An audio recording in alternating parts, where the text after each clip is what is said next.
And it's about people being able to speak freely in America today. What is your take on why the left is so excited about this? Oh, well, of course they're excited about this because he's not overtly coming out as partisan. But when I initially saw this headline, I was like, are you kidding me? Like, this is a group of people that made your song wildly famous, and you can't write a song that's only about politics. He's not talking about rainbows and butterflies, okay? He's talking about politics and then wondering why the political zeitgeist picks this up. It's a little odd to me that he's almost slapping in the face the people that made him famous. It's off-putting. I didn't like this. Republicans across the country are melting down after songwriter Oliver Anthony revealed he isn't a Republican. And the GOP's favorite new anti-Democrat anthem, Men North of Richmond, as it turns out, Anthony says he wrote that song to criticize them. The other thing that I find aggravating is, well, you know, like, it was funny seeing my song in the It was funny seeing it at the presidential debate, because it's like I wrote that song about those people, you know. So for them to have to sit there and listen to that, that cracks me up.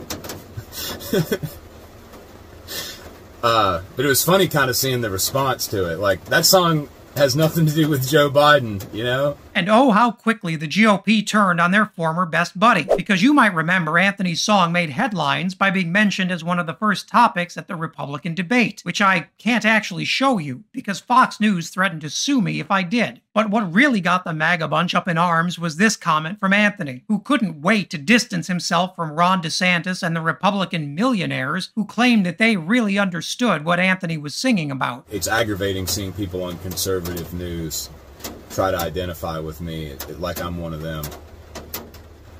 It's aggravating seeing certain musicians and politicians act like we're buddies and act like we're fighting the same struggle here, like that we're trying to present the same message. You know, I've had a lot of people reach out to me, and I've tried to be polite to everybody, and I've talked to hundreds of people the last 2 weeks.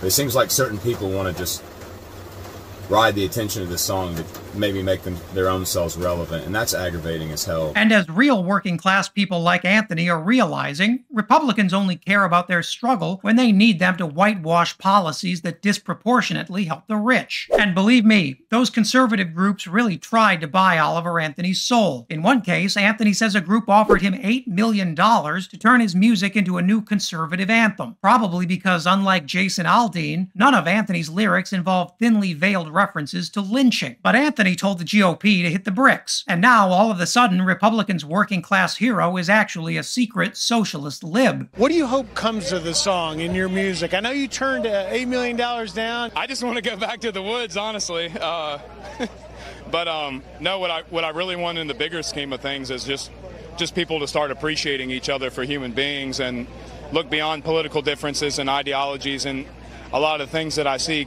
corporate media and education doing, which is making everyone identify each other's differences and not their similarities. Wow. The one thing Republicans hate more than anything is a performer who won't dance when they're told to dance. And some of Anthony's fans are shocked at just how quickly the GOP went from praising him to calling him an ungrateful communist. None of that seems to be hurting Anthony's popularity. He currently has both the #1 and #2 songs, and he managed to do that without selling his soul to the Republican media machine. At this rate, Republicans will be accusing Anthony of working with Hunter Biden just as soon as Congress comes back into session. That actually might not be far off, because now some of the MAGA movement's biggest idiots are accusing Anthony of supporting diversity. They're also accusing him of, and wait for this list, being a communist, being the food police, being anti-work, supporting universal basic income, promoting American failure, and being a victimhood addict. Man, and they got that all from one song they actually liked 5 days ago. The only thing Republicans can agree on is that you're useless to the MAGA cult unless you're willing to become a completely unthinking mouthpiece for Trump propaganda. Oliver Anthony said no. Now he's on the same list as George Soros, Hunter Biden, and AOC. You might think that's crazy, but for Republicans, it's just a Tuesday. Oh well, back to idolizing songs with coded references to racism and hangings. And if you thought that was wild, check out this video, where a Georgia Republican elected official threatens bloodshed if Donald Trump is convicted. And I hope and pray it gets resolved before we use guns. And as always, leave a comment below so you can let me know what I should cover